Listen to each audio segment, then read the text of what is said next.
Assalamualaikum dan salam sejahtera kepada Dr. Faizah dan rakan-rakan. Kami dari Kumpulan 18 ingin membentangkan tugasan kami yang bertajuk Wanita dan Keganasan Rumah Tangga. Ahli Kumpulan 18 terdiri daripada Revina, Delvian, Alessandra dan saya Noh Hazwani. Berdasarkan ulasan laporan perangkaan demografi, nisbah jantina penduduk adalah 106 lelaki bagi setiap 100 perempuan, di mana penduduk perempuan mencatatkan 15.88 juta. Pada zaman jahiliah, wanita dianggap beban dan remeh. Berikut merupakan status wanita pada zaman jahiliah. Dasar Wanita Negara merupakan kesinambungan Dasar Wanita Negara yang digubal pada tahun 1989.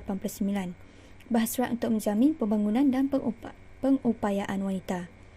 Pelbagai organisasi yang mempertahankan hak wanita di Malaysia, antaranya ialah Women's Aid Organisation. Menurut laporan PDRM, sebanyak 5,260 kes yang telah dibuka kesiasatan, manakala merujuk statistik Kementerian Pembangunan Wanita, Keluarga dan Masyarakat, sebanyak 2,540 kes keganasan rumah tangga telah dicatatkan. Berikut merupakan kes tadi yang mengisahkan kehidupan Gita, survivor keganasan rumah tangga. Akta Keganasan Rumah Tangga mula berkuatkuasa pada 1 Jun 1996.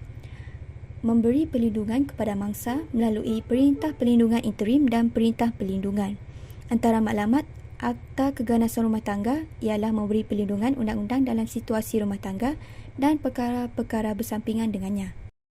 Salam sejahtera kepada Dr. Faizah. Saya Revina Riza binti Misli dengan lambang matrik 71384. Saya akan membentangkan agensi yang kami pilih iaitu Women's Aid Organisation ataupun Pertubuhan Pertolongan Wanita. Pertubuhan ini telah ditubuhkan pada tahun 1982 yang memainkan peranan utama dalam gerakan wanita di Malaysia. Berikut adalah objektif bagi pertubuhan ini. Seterusnya, akta yang berkaitan dengan agensi ini adalah Akta Keganasan Rumah Tangga AKRT. Pada bahagian AKRT ada menyebut berkenaan perintah perlindungan yang bertujuan melindungi keganasan rumah tangga sementara penyiasatan dijalankan. Antara perintah perlindungan yang telah termaktub dalam akta tersebut ialah Perintah Perlindungan Interim IPO. IPO di mana mahkamah boleh mengeluarkan Perintah Perlindungan Interim sementara menunggu penyiasatan. Perintah ini akan berhenti berkuat kuasa apabila penyiasatan selesai dijalankan. Salah satu perintah yang dapat dibuat ialah perintah perlindungan yang menghalang pelaku daripada menggunakan keganasan rumah tangga terhadap pengadu. Saya akan membantah tentang peruntukan dan perlindungan WAO. WAO bertujuan untuk menyediakan rumah kepada golongan wanita yang didera dengan memberi tempat perlindungan kepada mereka. Seterusnya, WAO juga akan memberi rangkaian talian untuk membantu wanita dalam krisis dan menyediakan maklumat atas undang-undang yang berkaitan dengan keganasan rumah tangga.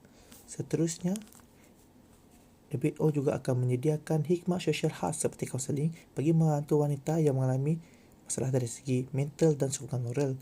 Dan akhir sekali, mewujudkan program untuk anak-anak angkat, iaitu bertujuan untuk membantu anak-anak bekas dari jagaan mereka untuk memberi sumbangan bulanan dan menampung persekolahan mereka untuk meneruskan kehidupan.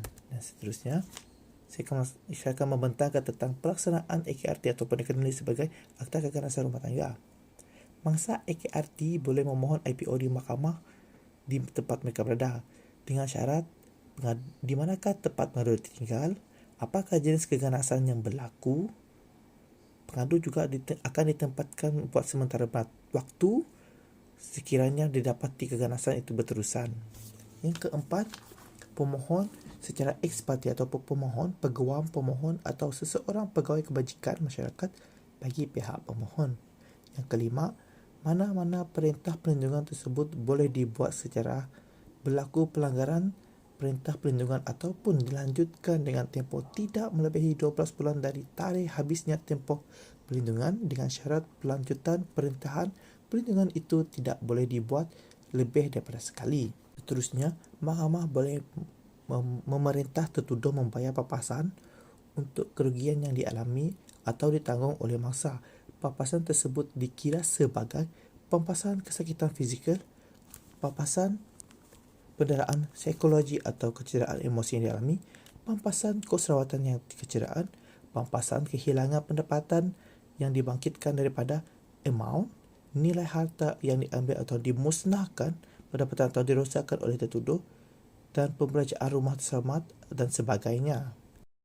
Peranan pekerja sosial di WAO ialah sebagai pegawai advokasi yang menjalankan penilaian secara intervensi untuk mengurangkan trauma serta membantu mangsa bagi mengenal pasti masalah yang berlaku di dalam keganasan rumah tangga. Selain itu, mereka juga boleh mengambil tindakan terhadap pelaku atau pemangsa dengan melakukan pelindungan serta pempasan berdasarkan akta atas serta undang-undang yang berkaitan dengan hak asasi manusia. Mereka juga turut membantu mendapatkan perlindungan seperti rumah dan juga turut bekerjasama dengan JKM, Polis, Jabatan Guaman dan hospital untuk menyelesaikan kes yang berkaitan dengan keganasan rumah tangga. Selain itu, pekerja sosial juga turut memberikan perkhidmatan di rumah serta perlindungan, memberi bantuan dan perlindungan, mengendalikan sesi kaunseling secara individu ataupun berkumpulan.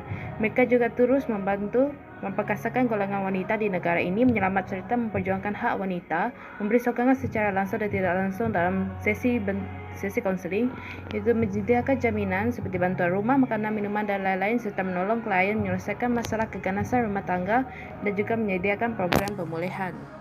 Pekerja sosial juga turut memperkenalkan hak asasi wanita kepada masyarakat seperti Suhakam 2021, iaitu hak asasi manusia diperlukan tanpa mengira bangsa, warisan, warna kulit, agama, pandangan politik, kepercayaan dan tempat tinggal.